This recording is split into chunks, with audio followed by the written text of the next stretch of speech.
San'atkorlar dod dedi, voy dedi. Ana endi muhandislar ham qo'shilgani вообще zo'r.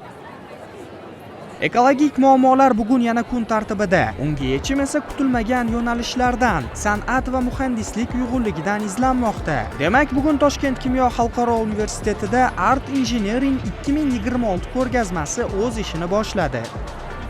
Universitetda ikkinchi bor tashkil etilgan ushbu turdagi ko'rgazma bu gal to'liq ekologik muammolarga bag'ishlanib, muhandislik va san'at kesishgan nuqtada yaratilgan o'nlab innovatsion ishlanmalarni jamladi.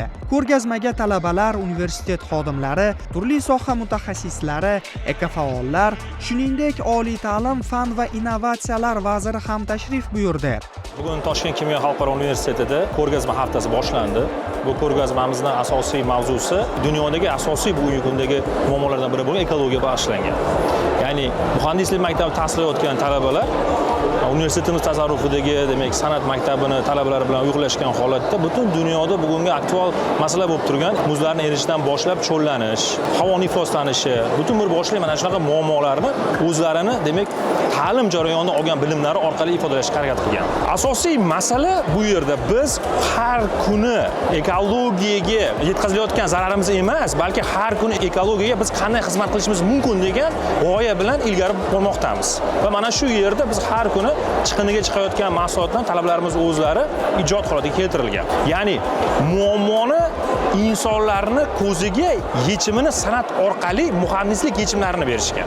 Shu fursatdan foydalanib butun bir O'zbekistondagi mana shu sohaga mutasaddi bo'lgan tashkilot vakillarini yoki bo'lmasa oddiy aholini universitetimizga taklif qilamiz va mana shu ko'rgazmadan o'zlari uchun xulosa chiqarishlarini, ekologik muammosi faqatgina davlat yoki bo'lmasa ma'lum bir tashkilotlar uchun emas, balki jamiyatimizdagi har bir yosh qari uchun muhimligini biz mana shu o'zimizning talabalar ishlanmalari orqali demak ko'rsatib bermoqdamiz.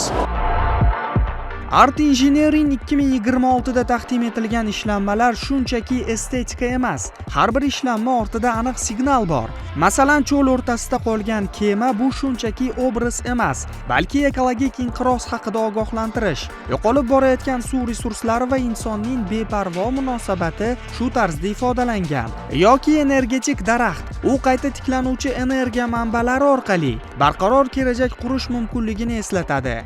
Art Engineering bu san'at va muhandislik uyg'unlashgan ishlanmalar, ya'ni ko'rgazmasi hisoblanadi. O'zi nimaga kerak desangiz, biz Art Engineering orqali ko'pgina aytilayotgan dolzarb muammolar yoki har qanday, misol uchun texnik ishlanma bo'ladimi, san'at ishlanmasi bo'ladimi yoki ekologik qanaqadir vaziyat bo'ladimi, shuni muhandislik va san'at uyg'unlashgan holatda bir ishlanma, ya'ni san'at asari sifatida ko'rsatib berishga harakat qilamiz. Bu yilgi mavzumiz ekologiya bo'lgani uchun biz asosan shu ekologiyaga zarar yetkazayotgan yoki biz kundalik hayotimizda ko'p ishlatayotgan ma'lum bir zararli o'sha idishlardan deymizmi yoki xom ashyolardan foydalangan holatda ishlamani hosil qilganmiz. Buni yana bitta misoli toshbaqa qilganmiz. Misol uchun oddiy butilkalardan. Nega toshbaqani tasvirini oldik? Bilamizki, eng ko'p yashaydigan jonzotlardan bittasi bu toshbaqa. Toshbaqa umri ko'p bo'ladi. Falsafasi nimaki? Chiqindilarni to'g'ri e'tibor bergan holatda saralasak va chiqindilarga e'tibor qaratsak, o'shanda bizga berayotgan o'sha yer ne'matlari o'zining nimasini umri uzoq bo'lardi degan mana falsafani ochib berishga harakat qilganmiz. Bu yerdagi barcha ishlanmalarda talabalarimizning nimasi mehnati singan. Bugun universitetimizda Art Engineering loyihasi bo'lyapti. Mavzusi ko'proq ekologiya bo'lgani uchun ko'proq ekologiyaga qaratilgan. San'at va injeneriya orqali buni yarqinroq ko'rsatib berishga harakat qildik. Talabalarga menimcha buni ekologiyani qanchalik asrash kerakligini o'rgatadi. Bizga juda katta bir tajriba bo'ldi amaliyotda. Har bitta ko'rib turgan san'at asarlarida o'z hissamizni qo'shganmiz. Bizning o'zimiz laboratoriyamiz bor. Studentlarimiz orqali har bitta darsni amaliy qilib borishga harakat qilinadi. Ya'ni amaliyot guruhi katta berilgan. Art Engineering 2026 ko'rgazmasida yana bir muhim yo'nalish chiqindilarga yangicha qarash. Qayta ishlangan materiallardan yaratilgan ninachi, toshbaqa va embrion kabi art obyektlar inson faoliyatining tabiatga ta'sirini ochiq ko'rsatadi. Ko'rgazmada ekologik muammolar shunchaki ko'rsatilmagan, balki yechimlar ham taklif etilgan. Masalan, ekologik va tuganmas shahar konsepsiyasi urbanizatsiya qanday yo'l bilan rivojlanishi kerak degan savolni o'rtaga tashlaydi.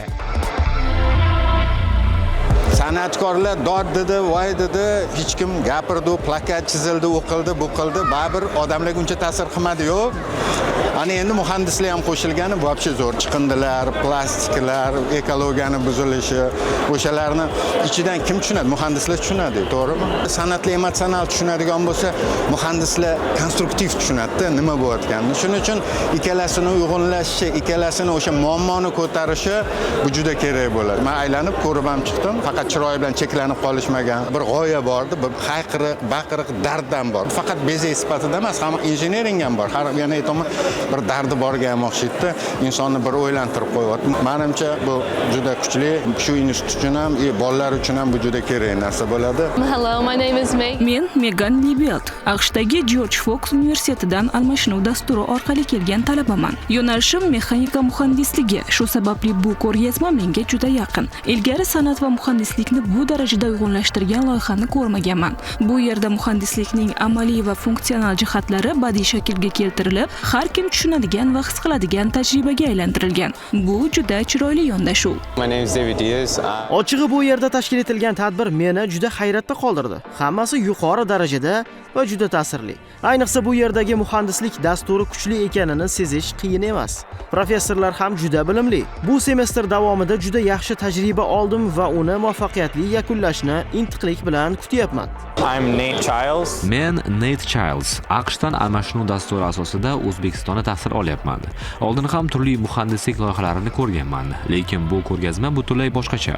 Bu yerda muhandislik ishlanmalari aynan san'at orqali ifodalangani juda ta'sirli. Bunday yondashuvni ilgari uchratmaganman va bu meni chinakam hayratda qoldirdi. Toshkent kimyo xalqaro universitetida tashkil etilgan Art Engineering 2026 ekologiyaga bag'ishlangan oddiy ko'rgazma emas. Bu insonni savol berishga majbur qiladigan, ekologiya haqida o'ylantiradigan va eng muhimi, javob izlashga undaydigan maydonga aylandi.